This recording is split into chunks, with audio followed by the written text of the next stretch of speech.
Hey guys, here we have the 2020 Riverside 135 Retro. This is a video for it. You got your tongue jack up here, you have extend and retract, and then you have a light right here. You got your propane tank. You just open and close it with this valve. You got your 12-volt battery. Then you got your 7-way for your lights and your brakes, your safety chains. And then this is your breakaway cable, which will be basically your emergency brake. Then you got storage here. You got your freshwater fill here. So if you're dry camping, you'll have portable water with you. And then if you go to a campground, you got your city water hookup.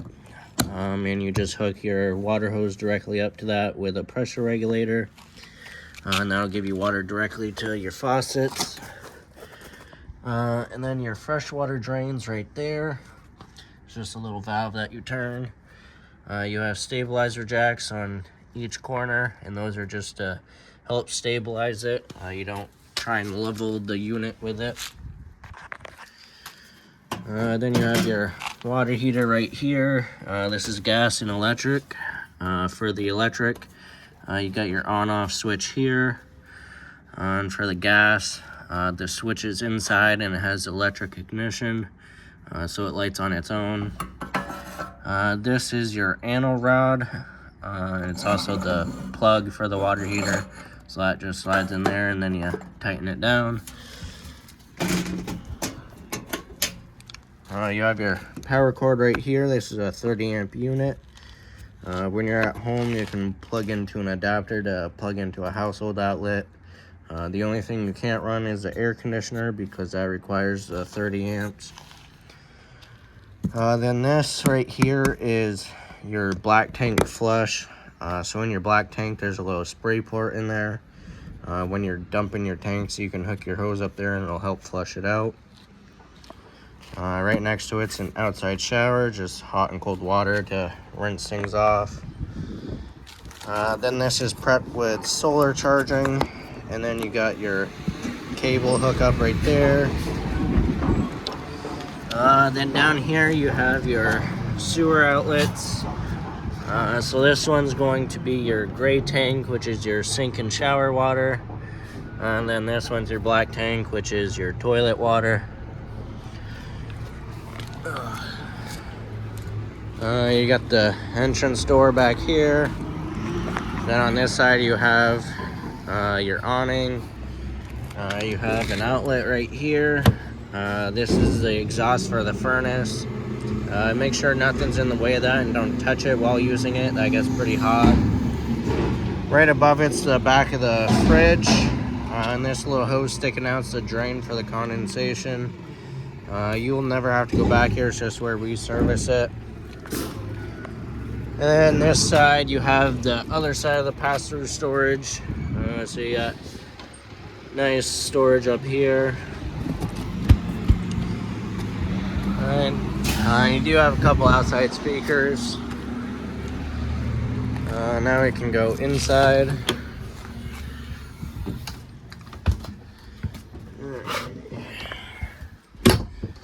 So right here you have your control center. You got your light switches here. So this one will be for the ceiling lights. This one is for the rear patio light. And then this light switch is for the lights under the awning. And then you got your awning switch here. You have extend and retract. And when you're rolling it out, you'll have to watch it through this window. There'll be a valance that'll fold down.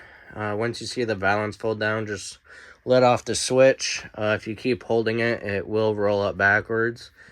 Most of the time it doesn't cause damage, but you don't want to take that chance. Then you got your switch for your water pump if you're using the freshwater tank. And then you have your switch for the water heater. This will turn on the gas. So you just flip it on. That light comes on. After a few seconds, it'll try and light. The water heater tries to light 3 times. If it doesn't light after the 3rd time, that light will stay on, telling you that it didn't lit.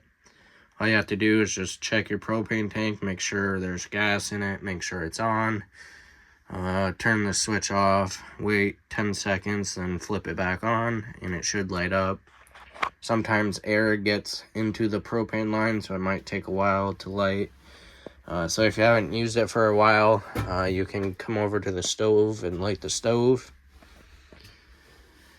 And then lastly on this, you have your monitor panel. So you got your battery, your freshwater tank, your black tank, and your gray tank. And this is galley tank, but there is no galley tank. So you just push the buttons, and it'll tell you how full the tanks are. You got your bathroom here. You got your toilet. Has a little foot flush right here. You got your light switch, and then your shower. Then you have a little vent right here, so you can crank open the lid like that. And then you have your fan speed right there. And on the opposite of the bathroom is your fridge. So you got your power button, turn it on and off. And then this will control what source it's running off of.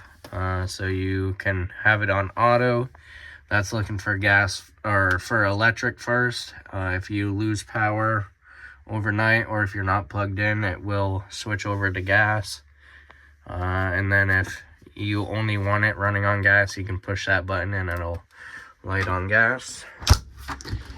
And the fridge part right there. Then this is your thermostat for your furnace. So all you have to do is just turn that lever and then set to what temperature you want. And then your furnace is right here, and that's where the heat blows out. You got a jackknife sofa here, and so you can pull this up and it'll fold down and make into another sleeping space. And then you just flip it back and it'll turn back into a couch. You got storage, and then your radio right there. You got a TV here, and right here, this button, that's your booster. So if you're using the satellite on the roof to pick up local channels, you want to make sure that button's pushed on and that green light's on. That's a little booster for it. And then if you're using the park cable, you want to make sure that's off so it don't interfere with the signal. Then you got stovetop light and fan. Then you got a light right here, microwave, and some more storage. And you do have an outlet there, and this is your main GFI outlet. And you got a couple outlets up there and storage on the end of the bed. And then you got some storage up here and a light. And then you got some lights over the bed as well. And a couple lights over the sofa. And there is storage under the sofa as well. And you got storage under the sink. Alright, so that is everything. Actually, you got your air conditioner right here. But this is pretty self-explanatory. You got your knobs right here to go from fan to low and high cool, and then you got the temperature control right there. So that now is everything to do with the 2020 Riverside 135 Retro.